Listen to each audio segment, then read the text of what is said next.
Sir সালিটারিস করা হয় না, আমরা স্যার একজনের লোকে স্যার আমি বলা সেক্টর লোকে স্যার কাজ করি।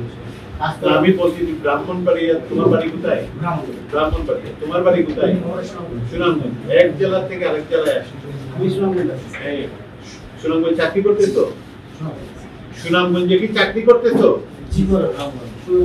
তুমি কি সিআইডি তে আছো? জি স্যার। এখনো সিআইডি তে আছো?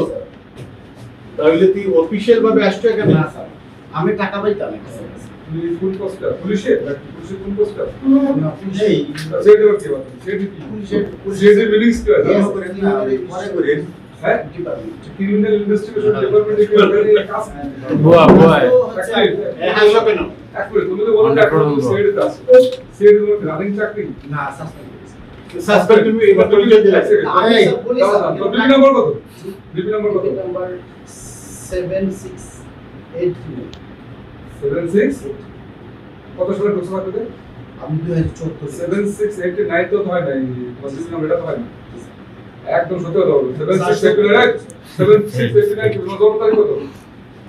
1 সেপ্টেম্বর 1987 আর তুমি বলো 79 এটা কি ভুল বল কারা বলো বিপি নাম্বার লাগাই দাও ফেক ওনাকে আমি 4 মাস মধ্যে ওনার সাথে 20 দিন গেছি। 4 মাসের মধ্যে 20 দিন। আর ওই ঈদের পরে সপ্তাহে এই এর আগে 2 দিন যত সপ্তাহ এই হুজুর আমি সামনে থাকি না, মানে আমি রাস্তায় থাকি, উনি কাজ করে। কি কাজ? উনি কি কাজ করে এটা আমি জানি না স্যার। বিভিন্ন জায়গায় মানে কি? জি কিন্তু আর উনি কি কাজ করে এটা আমি জানি না। একটা মোটরসাইকেলে দুইজন পুরুষ মানুষ আসছে, আসার পরে আমাদের ঘরের দিকে তাকাইছে, তাকাই দেখে আমার জালে ঘর জাল দিতেছে। তখন ওরা ডাকছে যে এই আপনি এদিকে একটু আসেন তো। তখন উনি তো পুরুষ মানুষ দেখে মোটরসাইকেলে একটু হতভম্ব হয়ে গেছেন। তাই হইরা যে দেখাইরা যে আমার দেবর আছে, না তাই না সাথে না, আপনার সাথে দরকার।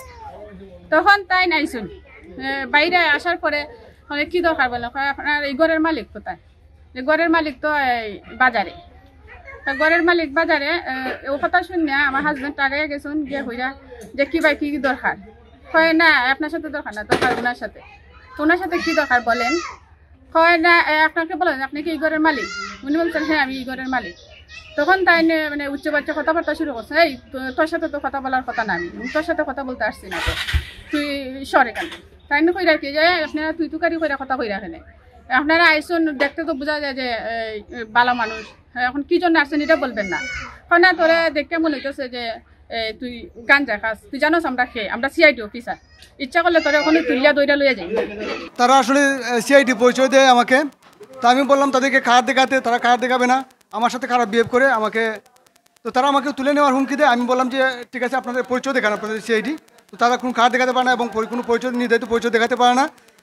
তারপরে আমাকে ধাক্কা দেয়, আমাকে তুলে নিয়ে যাবে বলে, এবং আমার এক বড় ভাইকে ধাক্কা দেয় তুলে নিয়ে যাবে বলে।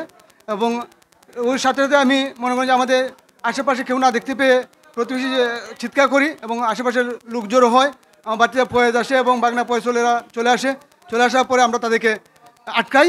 সিআইডির পরিচয় দিয়ে আসামি ধরার কথা বলে এক কুচক্র 2 ব্যক্তি এসেছে এবং আসার পরে তারা বিভিন্নভাবে এদেরকে হেনস্থা করতেছে, আওয়ামী লীগের দূষর এই সে বিভিন্ন ধরনের সম্বোধন করে ওদেরকে হুমকি দিয়েছে এবং একজন বৃদ্ধ লোককে ধাক্কা দিয়েছে। চিৎকার শুনে আমি যাওয়ার পরে ওদেরকে বলি যে আপনারা কে? তখন ওনারা বলে যে আমরা সিআইডি। আমি বললাম সিআইডি লোক যেহেতু আপনারা পরিচয় দেন, আপনারা কার দেখান। তারা কার দেখাইতে ব্যর্থ। পরিশেষে আমরা চেয়ারম্যান সাহেবের 6 নং কুশি ইউনিয়নের চেয়ারম্যান সৈয়দ খালেদুর রহমান খালেদ সাহেবের শরণাপন্ন হই এবং ওনার মাধ্যমে আমরা ওনার অফিসে ওনাদেরকে নিয়ে আসি এবং ওনাদেরকে আমরা পুলিশের কাছে পাঠিয়ে দিই। ইউনিয়ন পরিষদ থেকে আমার গ্রাম পুলিশ এবং আরও কিছু মেম্বার এবং গণ্যমান্য ব্যক্তি পাঠালাম ব্যাপারটা কি, এবং এক পর্যায়ে তাদেরকে বললাম সসম্মানে, মারামারি না করে সসম্মানে নিয়ে আসো। পুলিশকে অবহিত করলাম। এরপরে এখন স্বীকার করছে সে সিআইডি নয়, সে মানে এক সিআইডি, মানে সে এবং তার এক সময় এক কথা বলতেছে, কখনো মুসলমান নাম বলতেছে, কখনো হিন্দু বলতেছে। সে প্রকৃতপক্ষে প্রতারক। থানায় নিয়ে গেছে, তারা থানায় লিখিত অভিযোগ দিবে, তাদের বিরুদ্ধে আইনগত ব্যবস্থা গ্রহণ করা হবে।